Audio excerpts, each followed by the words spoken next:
जब मिस्र के साहिलों से ये बोतलें समंदर में बहाई गई थीं, तो अल्लाहुम्मा महमिल इला अन हादा इला गज़ा कहते हुए इन्हें गज़ा की तरफ छोड़ा गया था।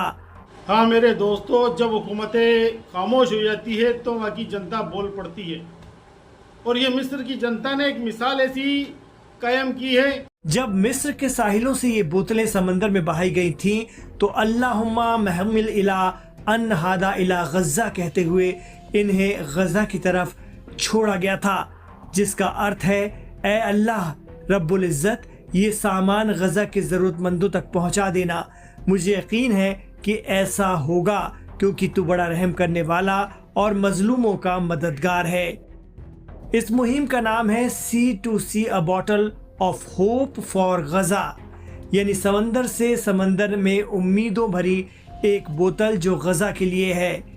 मिस्र के ऐसे हजारों लोगों को यकीन है कि ये बोतलें गज़ा पहुंचेंगी और वहां भूख से तड़प रहे लोग इन्हें उठा पाएंगे समंदर के किनारे से। और अब वाकई वो दिख रहा है, लोगों के हाथ ये अनाज से भरी बोतलें लगने लगी हैं।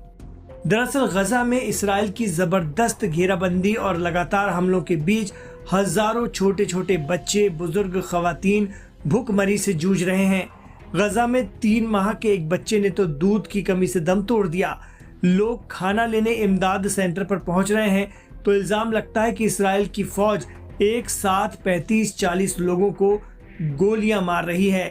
गज़ा में इसराइल के जरिए किए जा रहे इस तशद्दुद और इंसानियत के कत्ल को भी खित्ते के अमीर, तेल की दौलत से मालामाल अरब मुल्क चुपचाप देख रहे हैं। लेकिन अब इस मुहिम का रिजल्ट काफी पॉजिटिव रहा है। गज़ा में मेडिटेरियन सी पर इसराइल की समुद्री घेराबंदी को ये अवाम का जवाब माना जा रहा है। साथ ही उन अमीर मुल्कों को आईना दिखाने की एक प्रतीकात्मक कोशिश भी है कि वो सिर्फ बैठकर तमाशा देख रहे हैं। इसराइल पर सख्ती का ना तो किसी में दम है और ना ही उन देशों से कोई उम्मीद है। खित्ते के कुछ अरब देश अब्राहम समझौते के तहत इसराइल के साथ हैं, तो कुछ आगे चलकर इसराइल से समझौता करने जा रहे हैं। अरब देशों पर अमेरिका का इस कदर दबाव रहता है कि वो गज़ा पर कोई भी कार्रवाई करते हुए अमेरिका को नाराज नहीं कर सकते। लोग कह रहे हैं कि गज़ा में इसराइल की आक्रामकता पर चुपचाप तमाशा देख रहे अरब मुल्कों के लीडरान और उनकी वाहवाही कर रहे आलिम दीन को उम्मा कभी माफ नहीं करेगी। सोशल मीडिया पर बोतल फेंकने के अभियान से जुड़े लोग कह रहे हैं कि इस्लाम कहता है कयामत या आखिरत का दिन तय है, और ऐसे में इन अरब रूलर्स का गिरेबान पकड़ा जाएगा और उन आलिम दीन की भी पकड़ होगी।